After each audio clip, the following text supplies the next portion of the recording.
Hello friends, welcome back in your favorite channel. I am Preeti, your host and educator, and you all are watching your favorite channel that is Easy Way to Learn with Preeti. तो चलिए start करते हैं। आज हम अपना flamingo class 12th के लिए हमारी जो थर्ड पोएम है that is keeping quiet. Yes, keeping quiet. It is the poem written by Pablo Neruda. Pablo Neruda is our poet of today, 1904 to 1973. तो चलिए स्टार्ट करते हैं विदाउट वेस्टिंग द टाइम। जो भी स्टूडेंट हमारे साथ नए जुड़े हैं फटाफट से वीडियो को लाइक कीजिए, चैनल पर नए हैं तो चैनल को सब्सक्राइब कीजिए और इसको बेल आइकन को भी प्रेस कीजिए ताकि आपको जो भी कमिंग वीडियोस की नोटिफिकेशन है वो टाइम टू टाइम मिलती रहिए। चलिए स्टार्ट करते हैं। Pablo Neruda ji 1904 to 1973 is the pen name of Neftali Ricardo Rias Bosalto, ये उनका पेन नेम है पैब्लो नेरुदा जी का। Who was born in the town of Parral in Chile, Chile के अंदर पैरल प्लेस में इनका जन्म हुआ था। Neruda's poem are full of easily understood images, Neruda's की जो पोएम हैं वो बिल्कुल आसानी से समझी जा सकती हैं इमेजेस के फॉर्म में भी, which make them no less beautiful, जितना मतलब वो दिखने में भी बहुत ही अच्छी हैं और उनको इमेजेस के थ्रू भी बहुत आसानी से अंडरस्टूड किया जा सकता है। He won the Nobel prize for literature in the year 1971, उनको जो है नोबेल प्राइज मिला था लिटरेचर के लिए, साहित्य के लिए। कब मिला था? 1971 में। He won the in the poem Neruda talks about the necessity of quiet introspection. देखिए इंट्रोस्पेक्शन क्या होता है? सेल्फ एग्जामाइन करना, self examine in the form of अपना आत्म निरीक्षण करना। और वो किस तरीके से किया जाता है आत्म निरीक्षण? आप मेडिटेशन के थ्रू कर सकते हैं। आप शांति के साथ किसी भी टॉपिक पर, किसी भी विषय पर शांति से सोच समझ के इंट्रोस्पेक्शन की तरफ बढ़ते। इंट्रोस्पेक्शन होता है किसी भी विषय पर डीपली जो है अपने बुद्धि से किसी बात को सोचना, एग्जामाइन करना कि हम क्या कर रहे हैं, क्यों कर रहे हैं, किस लिए कर रहे हैं। And creating a feeling of mutual understanding among human beings. और उनका मेन काम क्या था? Creating a feeling of mutual understanding. Mutual understanding it means कि दो लोगों के बीच में बिल्कुल शांति के साथ समझ पैदा करना, ह्यूमन बींग्स के साथ। ह्यूमन बींग्स यानी मानवता के अंदर। बिफोर यू रीड में क्वेश्चन गिवन है, what does the title of the poem suggest to you. इस पोएम का जो टाइटल है वो आपको क्या सजेस्ट करता है? What do you think the poem is about. और ये जो पोएम है वो किसके बारे में है? तो चलिए स्टार्ट करते हैं। Now we will count to 12। यहाँ पर पैब्लो नेरुदा जी क्या कहते हैं कि अब जो है हम सीन क्या है कि अब हम 12 तक गिनेंगे। 12 यानी आप एक तरह से घड़ी का एग्जाम्पल ले सकते हैं। जो घड़ी होती है उसमें कितने तक जो सुई होती है कितने तक होती है? 1 to 12। तो कहते हैं यहाँ पे कि हम 12 तक गिनेंगे and we will all keep still. और जिस भी पोजीशन में है आप बिल्कुल स्टिल वैसे ही रहिए। फॉर वंस, एक बार, on the face of the earth, हम सब जो है पृथ्वी के फेस के बारे में, फेस मतलब पृथ्वी का जो बेस है जिस पर हम रहते हैं। Let's not speak in any language, यानी इस अर्थ पर रहते हुए हम कोई भी भाषा नहीं बोलेंगे। इट मीन्स कहने का मतलब है हम थोड़ी देर के लिए बिल्कुल क्वाइट रहेंगे। लेट्स स्टॉप फॉर 1 सेकेंड, कुछ 1 सेकेंड के लिए हम रुक जाएंगे। And not move our arm so much, और हम अपनी बाजुओं को भी बिल्कुल भी नहीं हिलाएंगे। कहने का मतलब कोई मूवमेंट नहीं होगी। तो चलिए यहाँ तक मैं आपको बताती हूँ। काउंट टू 12 ये सिंबोलिज्म है, यहाँ पर सिंबल के रूप में बताया गया है। काउंट टू 12 का मतलब यहाँ पर एज अ सिंबल यूज़ किया है कि हम घड़ी की 12 तक सुइयों को काउंट कर सकते हैं। इनके थ्रू हम बता सकते हैं किस तरीके से हमें किसी भी चीज़ के एग्जाम्पल से चुप रहना है। कीप स्टिल, देखिए कीप मीन्स रखना, स्टिल जो है ठहर जाना। तो एक साथ जब दो अपोजिट वर्ड्स आते हैं तो एंटीथेसिस, दो कंट्रास्ट एक्टिविटी एक साथ हुई है तो इसमें यहाँ पर antithesis figure of speech use हुआ है। फेस ऑफ द अर्थ, देखिए अर्थ को as a human being treat किया गया है। अब फेस किसका होता है, ह्यूमन बीइंग का होता है, लेकिन इंसान वाली क्वालिटी यहाँ पर अर्थ में बताई गई है। तो जब भी किसी भी नॉन लिविंग थिंग के अंदर ह्यूमन बीइंग वाली क्वालिटी को हम एक्सप्रेस करते हैं, that word is shows figure of speech personification. तो यहाँ पर face of the earth personification. Let's not speak, let's stop, एक लाइन में बताया गया है कि आओ अब कुछ भी नहीं बोलना है, लेट्स स्टॉप, अब रुकना है। तो जब एक ही वर्ड को रिपीट किया गया है बार बार, लेट्स लेट्स, तो वहाँ पर रिपीटेशन, एनाफोरा बोल सकते हैं आप, और रिपीटेशन। तो यहाँ पर पोइट ने स्पेशली क्या बताया गया है कि जो हमारी लैंग्वेज है वो, उसमें बहुत सारे बैरियर हैं। देखिए आप जितने भी प्लेसेस पर जाएंगे, जितने भी अलग अलग जगह पर जाते हैं, तो आपको क्या दिखाई देता है, डिफरेंट टाइप ऑफ लैंग्वेज। अलग अलग लैंग्वेज होने के बावजूद भी हम लोग जो है मतलब अलग अलग लैंग्वेज होने की वजह से हम लोगों के बीच कन्वर्सेशन का या एक दूसरे को अंडरस्टूड करने का सबसे बड़ा बैरियर क्या है, language.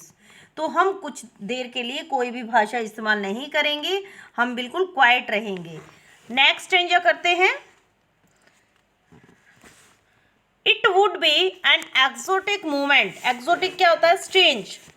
It would be an exotic movement without rush without engine, यानी ये जो है एक स्ट्रेंज, बहुत ही अनोखी मूवमेंट बन जाएगी, किसके लिए और कैसे, विदाउट रस, रस का मतलब यहाँ पर भीड़ से है, जिसमें किसी भी तरह की कोई भागदौड़, कोई भीड़, कुछ नहीं होगा।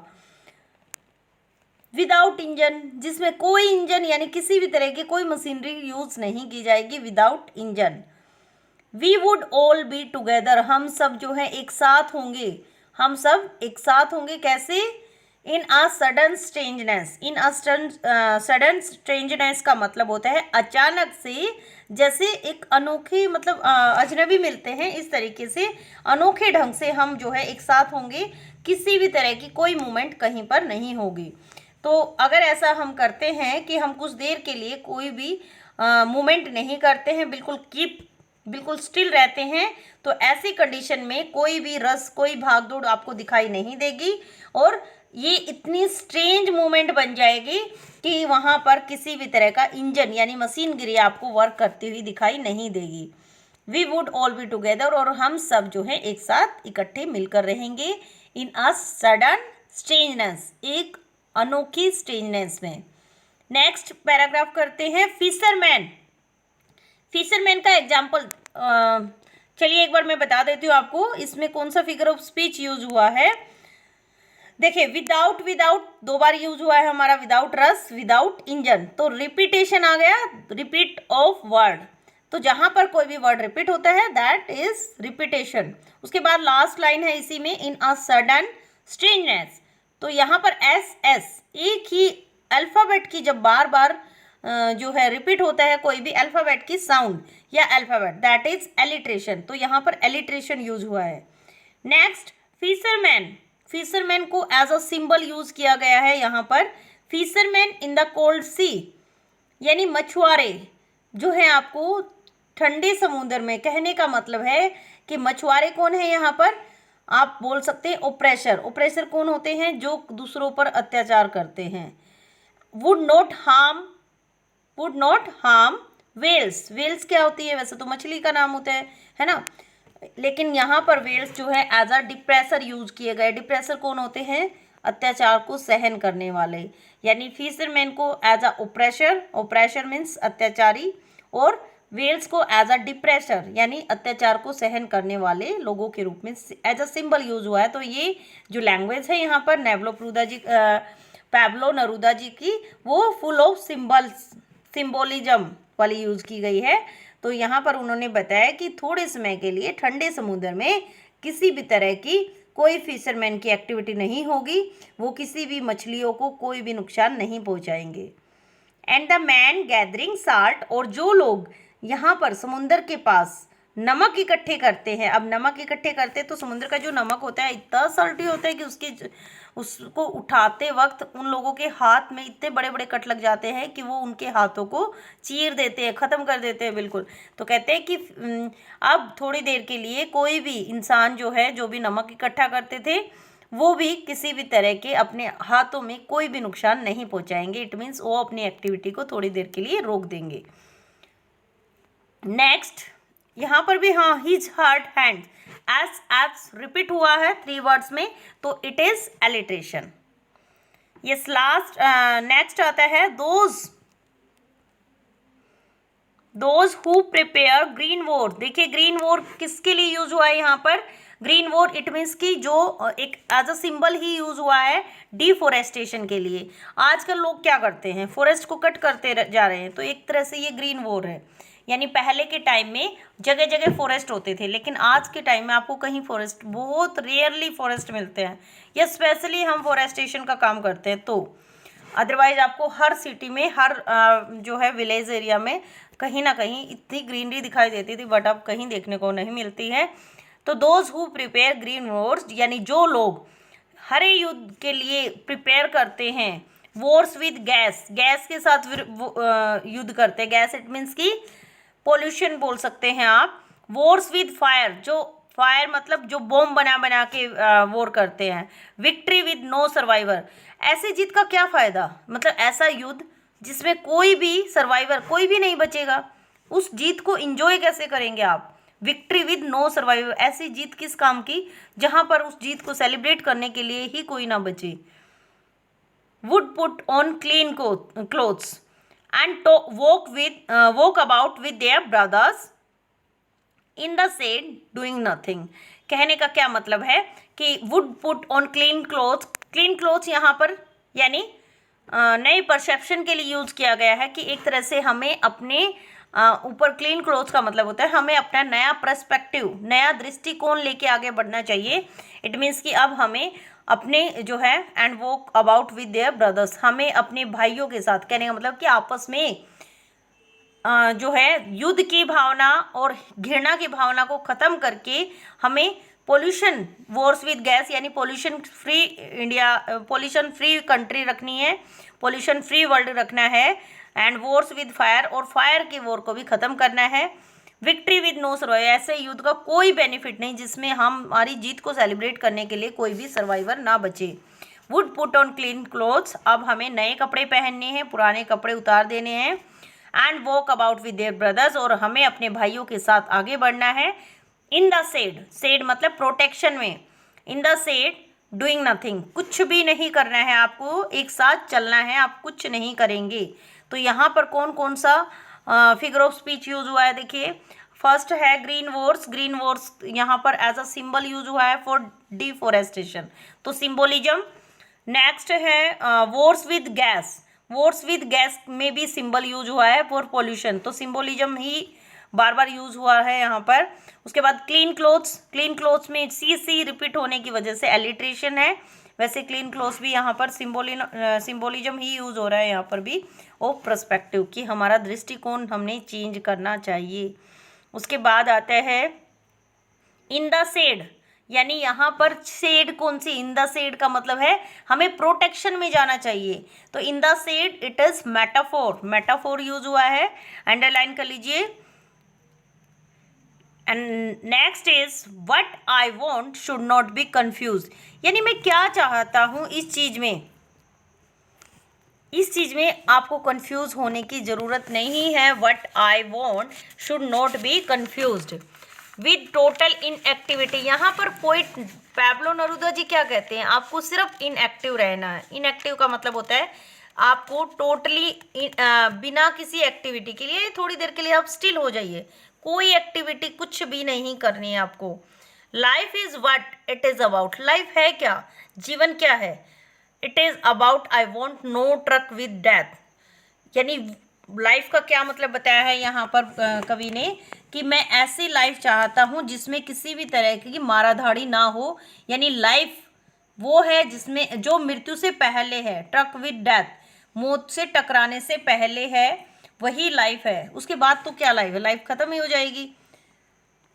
If you want no not so single minded, अगर हम सब जो है एक साथ होके about keeping our lives moving, अगर हम सब एक साथ एक सिंगल माइंड होके एक साथ मिलके नहीं चल सकते, about keeping our lives moving, अपनी लाइफ को आगे मूव नहीं कर सकते, and for once could do nothing, तो उसके लिए हमें क्या करना है?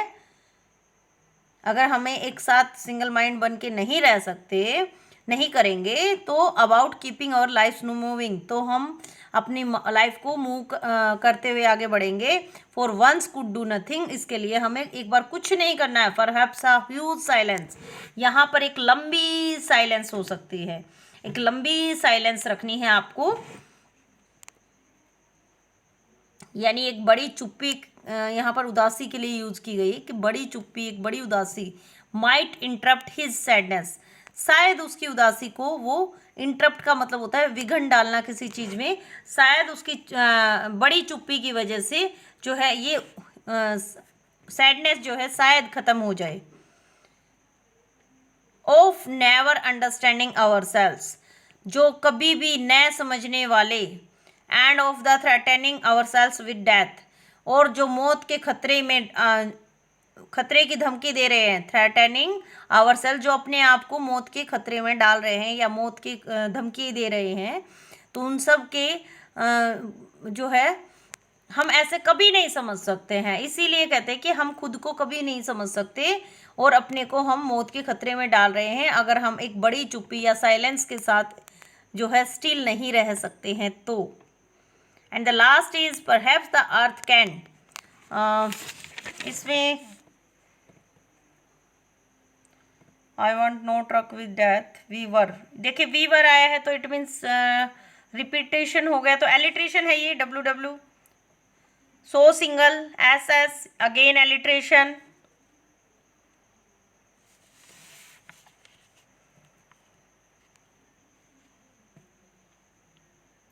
आवर सेल्फ, देखिए of never understanding our self and of threatening our self with death, तो यहाँ पर बार बार जो है एक ही वर्ड रिपीट हुआ है, तो our self repetition is this.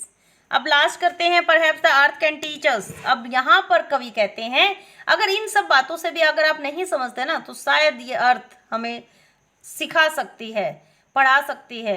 As, जैसे, व्हेन एवरीथिंग सीम्स डेड, जब हर चीज जो है डेड, मरी हुई, खत्म दिखाई देगी, and later proves to be alive, बाद में जिंदा सिद्ध हो सकते हैं। Now I will count up to 12, कहने का मतलब है कि अगर हम इन्हीं कामों में लगे रहे जो हम गलत काम करते हैं, एक दूसरे से युद्ध करते हैं, तो हमें सब कुछ खत्म दिखाई देगा। लेकिन अगर जैसे पोइट कह रहा है, इंट्रोस्पेक्शन के थ्रू अगर हम काम करते हैं, अगर हम रियलाइज करते हैं कि ये चीज़ें किसी काम की नहीं है, later proves to be alive, बाद में ये सारी चीज़ें जिंदा भी दिखाई देंगी, प्रूव कर सकती हैं। Now I will count up to 12, अब जो है मैं 12 तक काउंट करूँगा, and you keep quiet and I will go, और तुम चुप रहोगे और मैं चला जाऊँगा। So this is the poem of Pablo Neruda ji. बहुत ही सुंदर पोएम है, और इसमें पैब्लो नेरूदा जी ने स्पेशली जो है इंट्रोस्पेक्शन के बारे में बताया है, किस तरीके से जो है इंट्रोस्पेक्शन के थ्रू हम बड़े से बड़े वॉर को रोक सकते हैं, बड़े से बड़े जो है फाइट को रोक सकते हैं। उसके लिए हमें क्या करना होगा, सिर्फ और सिर्फ हमें कुछ टाइम के लिए इंट्रोस्पेक्शन करना पड़ेगा और बिल्कुल शांत रहना होगा, जिस भी कंडीशन में जैसे भी हम हैं। कहने का मतलब पोइट जो है मेडिटेशन की तरफ भी एक तरह से लोगों को गाइड कर रहे हैं कि थ्रू मेडिटेशन एंड इंट्रोस्पेक्शन हमें भाईचारे के साथ रहना आ जाता है। अगर हम एग्जाम्पल ले कोरोना का, तो कोरोना टाइम में क्या हुआ था, सभी जानते हैं कि उस टाइम पे सभी अपने अपने घरों में कैद हो गए थे। तो वहाँ पर उस टाइम पे क्या करते थे लोग, बाहर जाना, हर तरह की एक्टिविटीज़ से दूर हो गए थे, लेकिन अपनी फैमिली के साथ हम लोग टाइम स्पेंड करते थे, खुशी सेलिब्रेट करते थे। लोग योगा की तरफ भी आगे बढ़े, यानी बहुत से लोग जो है योगा करने लग गए थे, एक्सरसाइज करते थे, तो वो इंट्रोस्पेक्शन की तरफ ही बढ़े ना। हर वक्त अपने भागम भाग के लाइफ में हम एक दूसरे से फाइट करते हैं, नफरत करते हैं, कहीं ना कहीं एंग्जाइटी बढ़ती है।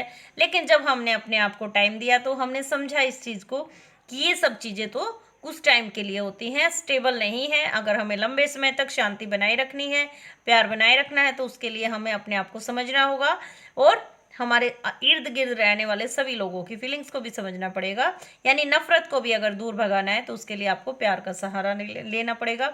तो this is the message, very messageful poem written by Pablo Neruda ji. और जो लास्ट स्टेंजा है, perhaps the earth can teach us, देखिए अर्थ भी बहुत बड़ी टीचर है जिससे हमें बहुत कुछ सीखने को मिलता है।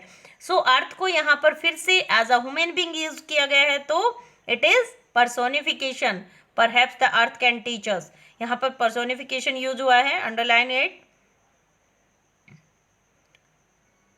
सो this is the end of the poem of today. I hope आप सबको बहुत अच्छे से समझ आ गई है। चलिए मिलते हैं नेक्स्ट पोएम के साथ नेक्स्ट वीडियो में। तब तक के लिए always keep smiling and stay connected with easy way to learn with Preeti.